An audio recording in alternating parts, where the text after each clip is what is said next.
وادی رضا کی کوہ ہمالا رضا کا گئے اور جس سمت دیکھیے وہ علاقہ رضا کا گئے. بسم اللہ الرحمن الرحیم. الحمد للہ رب العالمین والصلاة والسلام علی سید المرسلین وعلى آلہ واصحابہ اجمعین. اما بعد فاعوذ باللہ من الشیطان الرجیم. بسم اللہ الرحمن الرحیم. انما یخشی اللہ من عبادہ العلماء. صدق اللہ العظیم.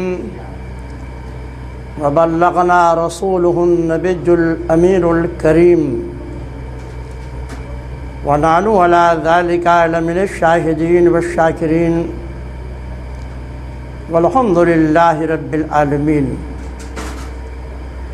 معزز سامعین، نوجوان دوستو، عزیز بچوں، آئیے پہلے مورات مل کر آقائے دو جہاں، شہنشاہ کون مکان، رحمت عالم، روحی فدا صلی اللہ علیہ وسلم کی بارگاہ ناز میں ہدیہ درود و سلام پیش کر لیں. اللہم صلی علی سیدنا و نبینا مولانا محمد کما تحب ترضی بأن تصلی علیہ. الصلاۃ والسلام علیک یا رسول اللہ صلی اللہ تعالی علیہ وسلم. معزز سامعین، اسی آیت مقدسہ کی روشنی میں گزشتہ جمعہ میں بھی آپ خطاب سماعت فرما چکے ہیں. موضوع تھا سیدنا امام اعظم ابو حنیفہ رحمۃ اللہ علیہ، آپ کی ذہانت اور آپ کی دینی خدمات. معزز سامعین، گفتگو چل رہی تھی حضرت سیدنا امام اعظم ابو حنیفہ رحمۃ اللہ علیہ کی ذہانت اور ذکاوت کے تعلق سے. بڑا احسان ہے سیدنا امام اعظم ابو حنیفہ رحمۃ اللہ علیہ کا اس امت پر. آج دنیا بھر کے مفتیان کرام جو حنفی مسلک کے ہیں،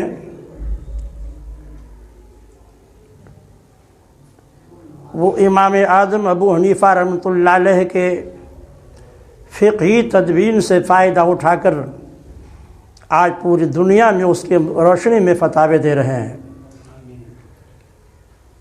علم فقہ جو مسائل پر مشتمل ہوتا ہے، اس کی تدوین حضرت امام اعظم ابو حنیفہ رحمۃ اللہ علیہ نے ہی کرائی ہے. آپ سماعت فرما چکے ہیں کہ آپ کے تلامذہ 4000، آپ کے اساتذہ کی تعداد 4000 سے زائد تھی. تلامذہ بے شمار تھے، لیکن آپ کے شیخ استاد محترم حضرت حماد بن سلیمان کا جب وصال ہوا 120 ہجری میں، تو تمام طلباء نے، علماء نے متفق ہو کر ان کی درسگاہ کا سارا انتظام و انصرام آپ ہی کی سپرد کر دیا. اور پھر آپ اپنے استاد کی جگہ بیٹھ کر تمام علوم مروجہ کی تدریس کا کام انجام دینے لگے. آپ کی ذہانت کا اس قدر چرچا تھا کہ بڑے بڑے علماء، مفتیان کرام جب کسی مسئلے میں الجھ جاتے تھے تو آپ کی طرف رجوع فرماتے تھے، پھر آپ ان کی رہنمائی فرماتے تھے. آپ کے 40 ایسے تلامذہ اور شاگرد تھے جن میں سے ہر شخص منصب اجتہاد و استخراج پر فائز تھا. یعنی اللہ تعالیٰ نے تمام اول شریعہ پر تو ان کو دسترس اور مہارت عطا ہی کی تھی، لیکن ایک خاص ملکہ جو من جانب اللہ عطا ہوتا ہے کسی بعمل عالم کو جس کی روشنی میں وہ مسائل قرآن و حدیث اجماع امت اور قیاس سے استخراج کر کے نئے مسائل پر اپنی روشنی ڈال کر کے فتویٰ دے سکتا ہے۔ آپ کے 40 ایسے تلامذہ تھے جو درجہ اجتہاد پر فائز تھے۔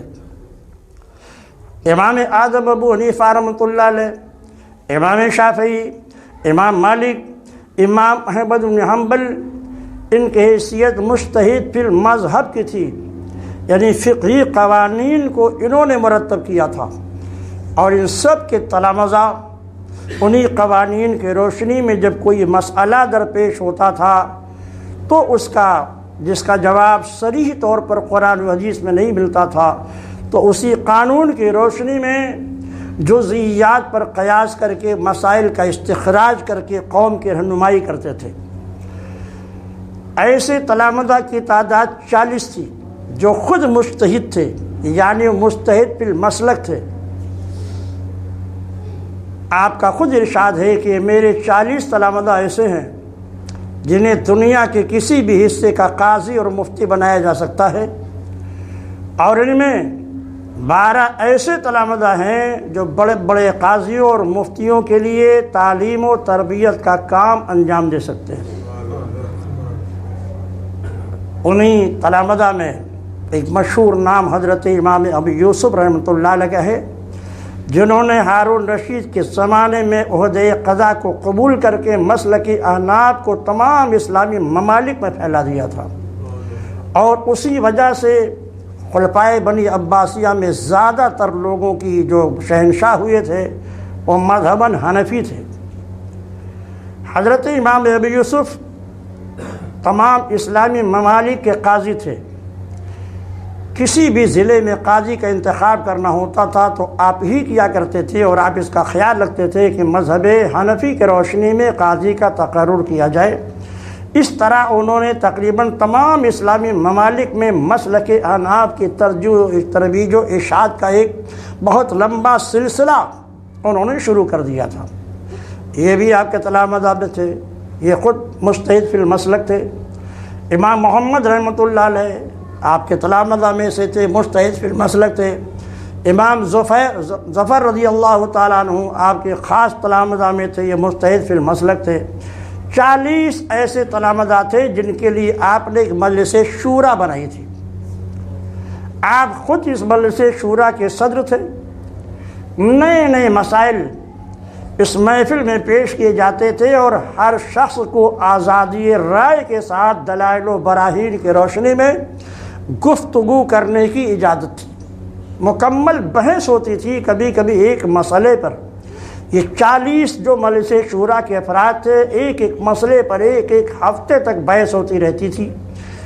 جب سب کے دلائل سن لیے جاتے تھے، سب کی رائے سن لی جاتی تھی، تو دلائل و رائے سننے کے بعد پھر ان 40 کے اوپر ایک 12 علماء کی ایک فیصل بورڈ تھا جو ان تک کے تمام دلائل پر گہری نظر رکھتے تھے، اور گہری نظر رکھنے کے بعد پھر ایک متفقہ فیصلہ وہ فیصل بورڈ کرتا تھا، اور پھر اسے کبھی سب کا اتفاق ہو جاتا تھا تو متفق علیہ مسئلہ کہہ کے اس کو لکھ لیا جاتا تھا، اور اگر اختلاف رہتا تھا تو سب کے نام، ان کے دلائل اور ان کے ارشادات الگ الگ لکھے جاتے تھے۔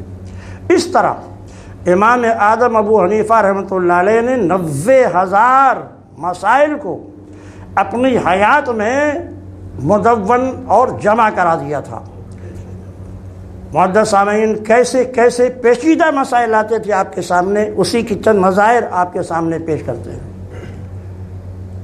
ایک محدث تھے، محدث اعمش، درس گاہ میں بیٹھے ہوئے تھے، طلباء کو حدیث کا درس دے رہے تھے۔ درس حدیث کے درمیان ان کی اہلیہ نے دروازہ کھٹکھٹایا اندر سے۔ یہی طریقہ ہے، کیونکہ آواز بھی عورت کی آواز ہوتی ہے بلا ضرورت کے۔ کچھ کہنا ہے، دروازہ کھٹکھٹا دیا، اندر گئے، جو کہنا ہے کہہ دیا گیا۔ مگر ان کے مزاج میں بڑی تیزی تھی۔ حضرت اعمش جو محدث تھے، مزاج میں بہت تیزی تھی۔ دیکھا درسگاہ میں سینکڑوں طلبہ بیٹھ کر درس لے رہے ہیں، اندر سے انہوں نے کنڈی کھٹکھٹایا، درسگاہ چھوڑ کر کے ان کو جانا پڑا۔ اتنا غصہ ان کو آیا کہ اپنے بیوی کو مخاطب کر کے کہہ دیا، آج کے بعد سے اگر تو نے مجھے اس بات کی اطلاع دی، خبر دی کہ آٹا ختم ہو گیا، یا کسی سے تم نے کہلوایا کہ آٹا ختم ہو گیا، یا تم نے لکھ کر کے دیا کہ آٹا ختم ہو گیا، تو تم کو 3 طلاق ہے۔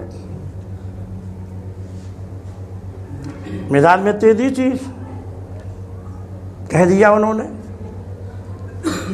دماغ میں مسئلے کو بٹھا لیجئے، اگر تو نے کہا آج کے بعد سے کہ آٹا ختم ہو گیا تو تجھ کو 3 طلاق، لکھ کے دیا تو تجھ کو 3 طلاق، کسی سے کہلا کر خبر بھیجی تو تجھ کو 3 طلاق۔ آگے درسگاہ میں بیٹھ گئے، ایک بڑا مسئلہ ان کے سامنے پیش آ گیا۔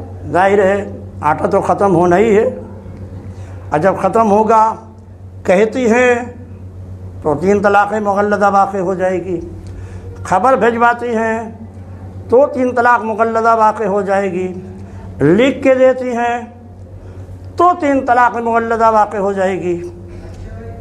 بہت پریشان ہو گئی ان کے اہلیہ کہ اب کیا کریں، کیسے کریں، وہ آٹا ختم ہو چکا تھا۔ تو حضرت امام اعظم ابو حنیفہ رحمۃ اللہ علیہ کے پاس پہنچی، کہا حضور میرے شوہر نامدار نے، محدث اعمش نے یوں قسم کھایا ہے کہ اگر آٹے کی خبر دی تو نے، کسی سے کہلایا، لکھ کر کے دیا تو تجھ کو 3 طلاق ہے۔ آٹا تو ختم ہو گیا ہے، اب میں کسی سے خبر بھی نہیں کہلا سکتی، لکھ کے بھی نہیں دے سکتی، خود کہہ بھی نہیں سکتی، تو میں کیا کروں اب؟ آپ ارشاد فرماتے ہیں گھبرانے کی کوئی بات نہیں ہے، اب جب تمہارے شوہر نامدار سو جائیں، آٹے کی بوری لے جا کر ان کے کرتے میں باندھ دینا۔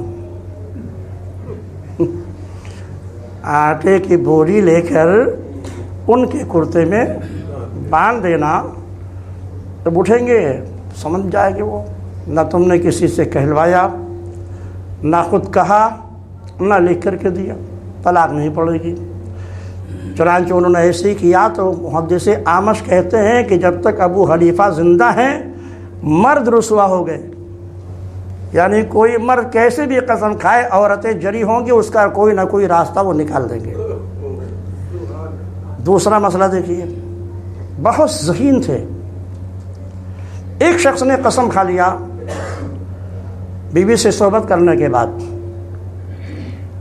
صحبت کے بعد وہ جنب ہو گیا، اس پر غسل کرنا فرض ہو گیا۔ اب اس نے قسم کھا لیا اگر میں غسل کروں تو بیوی کو 3 طلاق۔ غصے میں قسم تو کھا لیا اس نے، جب سوال ہے غسل تو کرنا ہی ہے، نہیں کرے گا تو نماز کیسے پڑھے گا، نماز نہیں پڑھے گا تو آخرت کی ہلاکت اس کے لیے طے ہے۔ تو اب 2 ہی راستے اس کے سامنے ہیں، یا تو غسل کر کے نماز ادا کرے تاکہ وہ آخرت کے عذاب سے بچ جائے، اور اگر غسل کرتا ہے تو اس کی بیوی نکاح سے ختم، کیونکہ 3 طلاق اس نے معلق کر دیا تھا۔ تمام علماء کی بارگاہ میں دارالفتاء مسئلہ پیش کیا گیا، ہر عالم نے یہی جواب دیا کہ بھئی اگر وہ غسل کرے گا تو 3 طلاق پڑے گی، کوئی صورت نہیں۔ سارے مفتیوں نے یہی فتویٰ دیا، اگر غسل کرے گا تو اس کی بیوی پر 3 طلاق پڑے گی اور وہ حرمت غلیظہ کے ساتھ حرام ہو جائے گی۔ اس کے بعد وہ امام اعظم ابو حنیفہ رحمۃ اللہ علیہ کے پاس پہنچے، شوہر نامدار جنہوں نے یہ قسم کھا لی تھی۔ امام اعظم ابو حنیفہ رحمۃ اللہ ان کا ہاتھ پکڑ لیا، اور ہاتھ پکڑ کر کے گفتگو کرتے کرتے کرتے کرتے ایک نہر کے پل پہ گئے اور بات کرنے لگے اس سے، کیسے قسم کھایا تھا تم نے؟ کہا میں نے یہ کہا تھا کہ غسل جنابت اگر کروں گا تو بیوی کو 3 طلاق۔ بات ہی کر رہے تھے کہ دھکا دے دیا پل سے، وہ نہر میں گر گئے، اور پھر آدمیوں کو حکم دیا ان کو نکال لو، کہا جاؤ۔ تمہارا قسم بھی ختم ہو گیا، تمہارے بیوی پر طلاق بھی نہیں پڑے گی۔ بھائی تم نے قسم یہ کھایا تھا کہ اگر غسل کروں، کرنے میں ارادہ ہوتا ہے، قصد ہوتا ہے، یہ تو بغیر قصد کے تمہارا غسل ہو گیا، پانی میں ڈوب گئے، نکلوا کر کے راہ ہموار کر دی، جاؤ۔ اللہ نے ایسی ذہانت عطا فرمائی تھی۔ بڑا مشہور واقعہ ہے، روم کا ایک شخص آتا ہے بغداد، اور بغداد آنے کے بعد شہنشاہ بغداد و خلیفہ بغداد سے کہتا ہے کہ آپ کے مملکت بغداد میں، سلطنت میں کوئی ایسا عالم نہیں ہے جو میرے 3 سوالوں کا جواب دیتے ہیں۔ شہنشاہ کو حیرت ہوئی کہ ایک سے ایک علماء، مشائخ، بزرگان دین یہاں تشریف فرما ہے، اس کا نہیں کوئی میرے سوال کا جواب نہیں دے سکتا ہے۔ اگر ایسا ہے تو لوگوں کو جمع کیجیے۔ تاریخ نگار لکھتے ہیں کہ جمعہ کا دن تھا، اور وہ جو رومی شخص تھا جو سوالات لے کر آیا تھا، بغداد کی جامع مسجد علماء و مشائخ سے کچا کچ بھری ہوئی تھی۔ منبر پہ وہ کھڑا ہو گیا، اور منبر پر کھڑے ہو کر اس نے 3 سوالات شروع کیے۔ آپ نے شاید علماء سے سنا ہوگا بارہا۔ پہلا سوال اس کا یہ تھا کہ یہ بتائیے خدا سے پہلے کیا تھا؟ دوسرا سوال اس کا چہرہ کدھر ہے، خدا کا چہرہ کدھر ہے؟ تیسرا سوال وہ کرتا کیا ہے، خدا اس وقت کیا کر رہا ہے؟ سب علماء خاموش تھے، غور و فکر کر رہے تھے۔ ابھی امام اعظم کے بچپن کا واقعہ ہے یہ۔ اب آپ سمجھ سکتے ہیں جس کا بچپن اتنا ذہانت کے ساتھ ہو، وہ عالم شباب میں کہاں تک پہنچا ہوگا۔ آپ نے اپنے والد سے اجازت لی، فرمایا اگر آپ اجازت دے دیجیے تو میں اس شخص کے سوال کا جواب دے دوں۔ سارے علماء، مشائخ اس نوجوان بچے کا چہرہ دیکھنے لگے، فرمایا نہیں میں جواب دوں گا۔ کھڑے ہو گئے، سائل سے کہا ممبر سے نیچے اترو۔ پہلے اسے ممبر سے نیچے اتارا، خود ممبر پہ تشریف لے گئے، فرمایا آپ سوال کرو، تم کیا پوچھنا چاہتے ہو؟ اس نے پہلا سوال کیا، بتائیے 1 سے پہلے کیا تھا؟ آپ فرماتے ہیں گنتی سناؤ، 1 2 3 4 5 6 7 8 9 10۔ اچھا گنتی کو پلٹو، 10 سے پہلے 9، 9 سے پہلے 8، 8 سے پہلے 7، 7 سے پہلے 6، 6 سے پہلے 5، 5 سے پہلے 4، 4 سے پہلے 3، 3 سے پہلے 2، 2 سے پہلے 1۔ بتاؤ 1 سے پہلے کیا ہے؟ بولو 1 سے پہلے کیا ہے؟ کیا اتنا نادان ہے؟ جب یہ واحد بالعدد ہے اور اس سے پہلے کچھ نہیں تو وہ تو واحد حقیقی ہے، اس سے پہلے کچھ کیا ہو سکتا ہے؟ جب ایک عدد سے پہلے کچھ نہیں ہے تو وہ تو واحد حقیقی ہے، اس سے پہلے کیا ہو سکتا ہے؟ پوچھا دوسرا سوال کیا ہے؟ کہا بتائیے اس کا چہرہ کدھر ہے؟ آپ نے موم بتی منگوایا، کہا جلاؤ، شمع جلایا، فرمایا بتاؤ تو اس موم بتی کا چہرہ کدھر ہے؟ یہ تو چاروں طرف ہے، ہر طرف ہے۔ کہا یہ شمع مجازی ہے، اس کے تم چہرے کو کسی ایک کی طرف متعین نہیں کر سکتے ہو، تو وہ تو نور حقیقی ہے، کوئی چیز اس کے نظروں سے اوجھل نہیں ہے، ذرہ ذرہ، پتا پتا، سب کچھ وہ دیکھ رہا ہے۔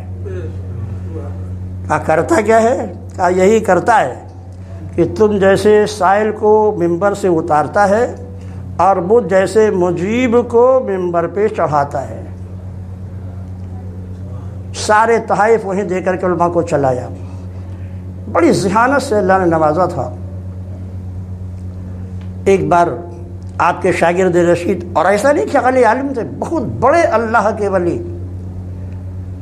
جس جگہ پر ان کا وصال ہوا تھا اس مقام پر 7000 قرآن کریم کا وہ ختم کر چکے تھے۔ 40 سال تک نماز عشاء سے انہوں نے فجر کی نماز ادا فرمائی تھی۔ ماہ رمضان میں 61 قرآن کریم ختم کرتے تھے، ایک قرآن شریف دن میں، ایک قرآن شریف رات میں، اور ایک قرآن شریف پورے نماز تراویح میں۔ اللہ کی معرفت اور مرتبہ ولایت میں بھی بہت بڑے درجے پہ فائز تھے۔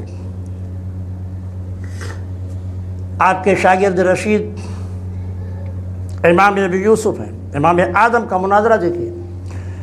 ایک دہریہ نے چیلنج کر دیا کہ آپ مسلمانوں کے بہت بڑے امام ہیں، عقلی اعتبار سے ہم کو سمجھائیے کہ اس کائنات کا پیدا کرنے والا موجود ہے اور اسی کو خدا کہتے ہیں۔ تاریخ مقرر ہو گئی، جگہ مقرر ہو گئی، ہزاروں کا مجمع اکٹھا ہو گیا مقررہ تاریخ پر۔ سیدنا امام اعظم ابو حنیفہ رحمۃ اللہ علیہ جو وقت مقرر تھا تھوڑا تاخیر کر کے وہاں پہنچے۔ ہزاروں کا مجمع، دہریہ اللہ مذہب جو اللہ کے وجود کے قائل نہیں تھے وہ سب وہاں اکٹھا تھے، اور مسلمان بھی اسلام کی حقانیت کو سمجھنے کے لیے۔ آپ تھوڑا دیر میں پہنچے تو چلانے لگے وہ لوگ دہریے، لا مذہب جو اللہ کے وجود کا انکار کرتے تھے، آپ نے اتنی تاخیر کیوں کر دی؟ اب آپ کا جواب سنیے۔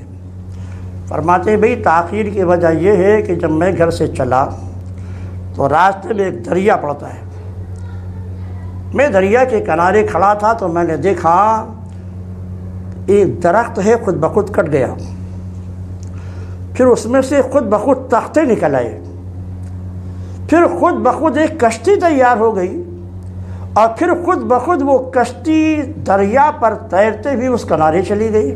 چلانے لگے یہ کیسے ہو سکتا ہے، یہ کیسے ممکن ہے درخت خود ہی کٹے، یہ کیسے ممکن ہے کہ تختے خود ہی نکلیں، یہ کیسے ممکن ہے کہ کشتی خود ہی تیار ہو، یہ کیسے ممکن ہے کہ بغیر چلانے والے اللہ کے کشتی اس پار سے اس پار ہو جائے؟ تو کہا بے وقوف ہو، آسمان، زمین، چاند اور ستارے، سورج کا یہ نظام، رات و دن کا آنا جانا ہزاروں سال سے اسی طرح ہے۔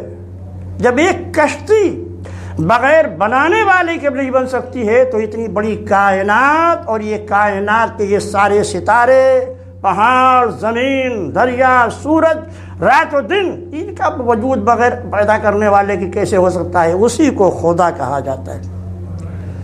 ایک ایسی دلیل تھی کہ وہ سارے دہریے آپ کے ہاتھ پہ مشرف باسلام ہو گئے۔ عزیزان محترم، انہوں نے اپنی جو تلامذہ تیار کیے تھے وہ تلامذہ بھی سب اللہ کے ولی تھے۔ حضرت سیدنا امام ابی یوسف رحمۃ اللہ علیہ جو تمام اسلامی دنیا کے قاضی تھے، ان کے زمانیوں میں عیسائیوں نے کو چیلنج کر دیا کہ ہم مذہب عیسائیت کو کہ حق ثابت کریں گے اور آپ مذہب اسلام کو حق ثابت کیجئے۔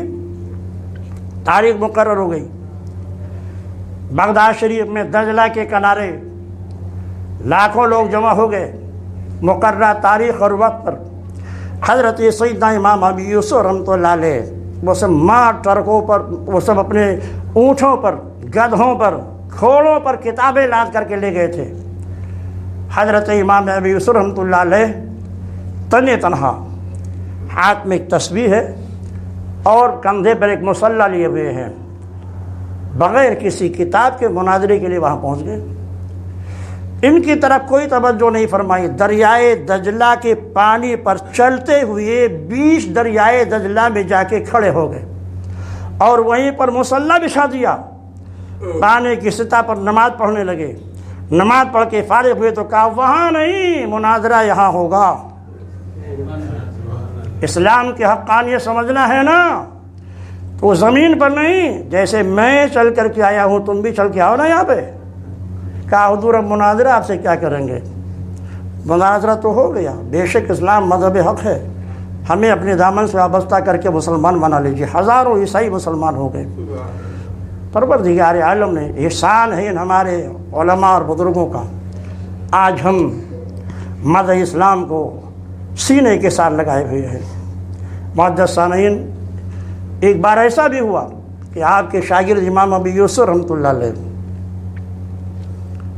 درسگاہ میں بیٹھ کر کے درس دے رہے تھے امام صاحب سے الگ. امام اعظم رحمۃ اللہ نے ایک شاگرد کو بلایا اور کہا ابو یوسف کے پاس چلے جاؤ، یہ مسئلہ پوچھو. پوچھنا یہ کہ ایک شخص ہے، دھوبی ہے، ایک آدمی کا کپڑا جو میلا تھا اس مالک نے اسے دھوبی کو دھونے کے لیے دیا. دھوبی لے گیا،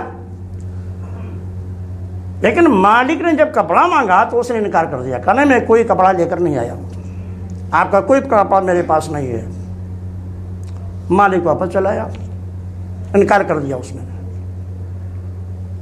کچھ دنوں کے بعد مالک نے پھر دوبارہ اسے تقاضا کیا، بھئی کپڑا میں نے پہنچایا تھا، کپڑا میں نے دیا تھا، کپڑا میلا تھا، تم نے وعدہ کیا تھا دھو کر کے دے دیں گے، کپڑا دے دو. پھر اس نے انکار کیا، لیکن اس کے دل میں خدا کا خوف پیدا ہوا اور پھر کپڑا لے کر کے مالک کے پاس آیا. تو ابو یوسف سے یہ پوچھو کہ وہ کپڑے کے دھلائی کی اجرت کا حقدار ہے یا نہیں ہے. اگر کہتے ہیں ہے، کہنا غلط فتویٰ دیا آپ نے. اگر کہتے ہیں نہیں ہے تب بھی کہنا غلط فتویٰ دیا آپ نے. اپنے طلبہ کی کس طرح تربیت کرتے تھے. پہنچا وہ شخص، پوچھا اس نے مسئلے کو سامنے رکھ کر. امام یوسف نے فرمایا کہ اجرت کا حقدار ہوگا. تو سائل کہتا غلط کہا آپ نے. پھر سوچا، کہا اجرت کا حقدار نہیں ہوگا. فرمایا پھر غلطی کی آپ نے. اب وہ سمجھ گئے کہ یہ سوال میرے شیخ کے سوا کسی دوسرے کا نہیں ہو سکتا ہے. درسگاہ لپیٹ کر رکھ دیا اور امام اعظم ابو حنیفہ رحمۃ اللہ علیہ کے پاس درسگاہ میں آ کے بیٹھ کے، کیا حضور مجھ کو معاف کیا جائے، جب تک آپ حیات تک ہیں میں اپنی درسگاہ الگ نہیں لگاؤں گا، مگر یہ بتائیے اس مسئلے کا جواب کیا ہے. آپ نے فرمایا کپڑا اگر اس نے انکار کرنے سے پہلے دھل دیا تھا تو اس کا مطلب ہے کہ اس نے مالک کے لیے دھلا تھا، اس لیے اجرت کا حقدار ہوگا. اور اگر انکار کرنے کے بعد اس نے دھلا تو اس نے اپنے لیے دھلا تھا، اس لیے وہ اجرت کا حقدار نہیں ہوگا. اللہ تبارک و تعالیٰ امام اعظم کو فیض و برکات سے ہمیں اور آپ سب کو مستفیض فرمائے اور دنیائے اسلام پر ان کا خصوصی فیضان نازل فرمائے. آج اسلام مسلمان نرغے میں ہے، دعا فرمائیے پروردگار عالم اہل اسلام اور مسلمانوں کی اور اسلام کی حفاظت فرمائے. ان حضرات کے سنتیں باقی ادا فرمائے.